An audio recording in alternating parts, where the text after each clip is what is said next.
परमेश्वर का नाम का महिमा हो। आज 1 फरवरी 2025।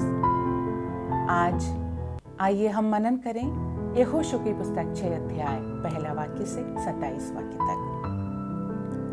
आज वचन हमें कहता है परमेश्वर हमारी लड़ाइयां अपने हाथ में लेता है।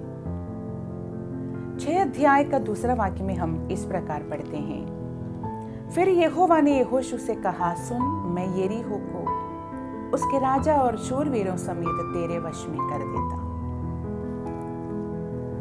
सफनिया की पुस्तक 3 अध्याय 17 वाक्य में कहता है कि यहोवा हमारा परमेश्वर एक शक्तिशाली योद्धा है जो हमें बचाता है। युद्ध यहोवा का है। बाइबल की लंबाई और चौड़ाई के माध्यम से हम एक ऐसे परमेश्वर को देखते हैं जो अपने लोगों के लिए ऐसे तरीकों से लड़ता है जो मानवीय समझ से परे हैं। उसे जीत के लिए मनुष्य की ताकत या बड़ी सेना की आवश्यकता नहीं है। देखें कि उसने अपने लोगों को मिस्रियों के हाथ से कैसे छुड़ाया। उसने 300 आदमियां, तुरही, सुराही और मशालों का उपयोग करके गीदोन को जीत दिलाई। उसने दाऊद का उपयोग गोलियात से, गोफन और पत्थर से लड़ने के लिए किया।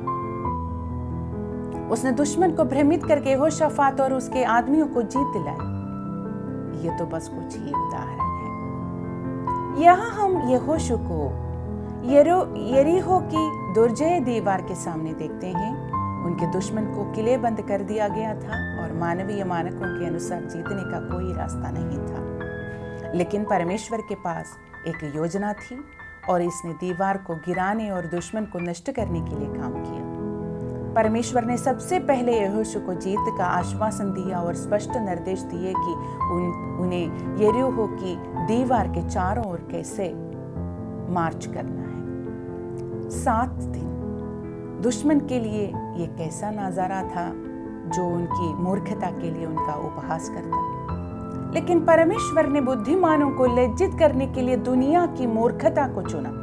कुरिन्थियों की पहली पत्री 1 अध्याय 27 वाक्य में कहता है, परमेश्वर ने उनकी नहीं बल्कि अपनी शक्ति से उनके लिए जीत का काम किया।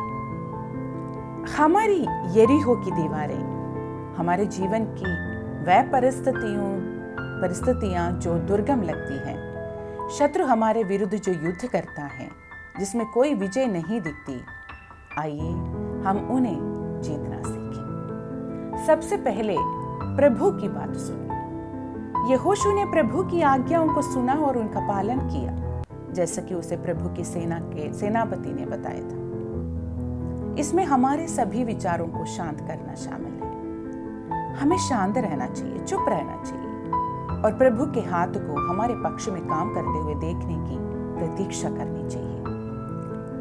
निर्गमन की पुस्तक 14 अध्याय 4 वाक्य में कहता है, प्रभु तुम्हारे लिए लड़ेगा, तुम्हें केवल शांत रहना है। विलाप गीत 3 अध्याय 26 वाक्य में कहते हैं, प्रभु के उद्धार के लिए चुपचाप प्रतीक्षा करना अच्छा है। दूसरी बात यह है, प्रभु की ओर देखें। यहोशू ने किसी और से मदद नहीं मांगी। वह प्रभु के मांगों पर चलने को तैयार था, ना कि वह जो उसे सही लगता था। उसने प्रभु की रणनीतियों पर सवाल नहीं उठाया, बल्कि उसने हर निर्देशों का पालन किया जैसे कि उसे दिया गया था। यहोशू ने केवल प्रभु की ओर देखा। उसने प्रभु पर पूरी तरह भरोसा किया। आइए हम अपनी ताकत पर भरोसा करने के बजाय यहोवा की ओर देखें। व्यवस्था विवरण 20 अध्याय उसका 4 वाक्य में कहता है, क्योंकि तुम्हारा परमेश्वर यहोवा ही है जो तुम्हारे शत्रुओं से लड़ने के लिए तुम्हारे साथ जाता है ताकि तुम्हें विजय दिलाए।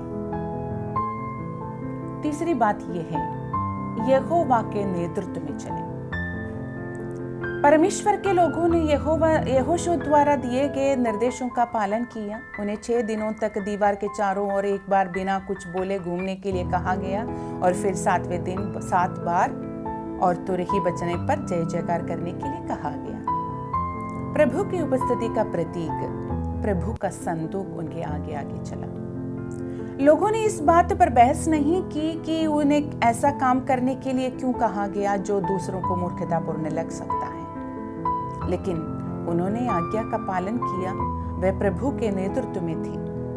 भजन संहिता 16 अध्याय उसका 8वां वाक्य में कहता है, मैंने यहोवा को निरंतर अपने सम्मुख रखा है, इसलिए कि वह मेरे दाहिने हाथ रहता है, मैं कभी ना डगमगाऊंगा। मेरे प्रिय भाइयों और बहनों, क्या आप जीवन की लड़ाइयों के बीच में हैं? सुनिश्चित करें कि प्रभु आपकी लड़ाइयों को अपने हाथ में ले सकता है और आपके लिए लड़ सकता है। आइए अपने संघर्षों और परेशानियों में परमेश्वर की जीत देखने के लिए उन सरल चरणों का पालन करना सीखें। रोमियो की पत्री 8 अध्याय 31 वाक्य में कहता है, यदि परमेश्वर हमारे लिए है तो हमारे विरुद्ध कौन हो सकता है। भजन संहिता 46 अध्याय 10 वाक्य में भजनकार कहते हैं, चुप हो जाओ और जान लो कि मैं ही परमेश्वर हूँ। मैं जातियों में महान हूँ, मैं पृथ्वी पर मैं महान हूँ। ये यहोवा का आश्वासन है। इसलिए मेरे प्रियो, डरिए मत, परमेश्वर आपके लिए लड़ेगा और जीत दिलाएगा। प्रभु इन वचनों से आपको आशीष दे। सबको जय मसीह।